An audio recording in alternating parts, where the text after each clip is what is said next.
All right, we are here at Sacred Stone Camp with Kenny Frost, and I'm going to turn this around and drop my rubber slipper there. I keep losing it. So can you introduce yourself and let us know what has been happening, what's been going on, and some of your finds with some of the things you were telling me about the types of chemicals that they've been using and to be aware of, to be tested of? Excuse me. Good way to start the interview. I'm Kenny Frost. I'm a Native American consultant. I've been up here in South Dakota for quite some time, coming and going periodically, and just for Christmas was up here 8 weeks or so, or something like that. You lose track of time because during our ancestors' days there was no such thing as time. So same thing holds true. You eat when you're hungry and you try to get up as early as you can, but that's the way camp life is. The unfortunate thing is that our people who have been camped here since April, here at Sacred Stone, when it started on April 1st of last year with 7 people, and then jumped up to 45 people, and then jumped 5,000% to 15,000 on December the 4th, is a testament. And having people from all over the world, including some of the smallest countries around Mother Earth, to be here to stand with the people. Everybody has been subjected to various abuses from Morton County, Dane County, Cass County, and Bismarck, North Dakota Police. And then we also had the FBI, Army, FBI, alcohol, tobacco agents, Homeland Security, and other federal law enforcement agencies. And sadly, those people were monitoring, watching, making sure our civil rights, our constitutional rights, our due process wasn't being violated by Morton County or North Dakota, where basically everything here in North Dakota, there's no such thing as rights. People's rights are trampled on each and every day, especially during actions. There's been people being abused, shot at a distance of 5 feet, shot in the head, shot in the ear. So we're having those types of issues happening here, and there's not a damn thing anybody can do.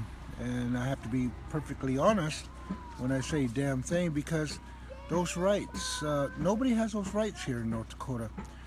You have federal prosecutors, you have federal judges, you have law enforcement from outside this area who cannot believe that nobody has rights, because you can't do that. You don't aim a weapon at somebody who's unarmed, but yet that happens on a daily basis. And since last summer, one of the interesting things is that the people here have been sprayed, and now the documentation is slowly getting out where people are sprayed with chemical biological warfare by North Dakota. And for such a long time, even during the summer, people who are coming down with what we call the dapple cough.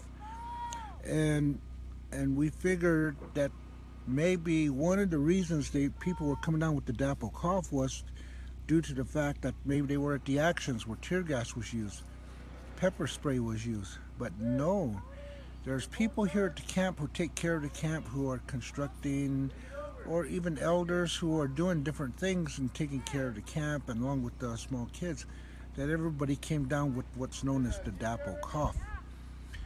It wasn't until last week when we finally started receiving word from people getting checked out by their doctor with a blood testing, hair testing, that the dapple cough is really from rat poisoning that is being sprayed over the camp. If you remember, this past summer at some of the actions at St. Anthony, the crop duster was spraying chemicals on the water protectors and defenders. Well, Morton County, North Dakota stated that there was no chemicals being used at that time.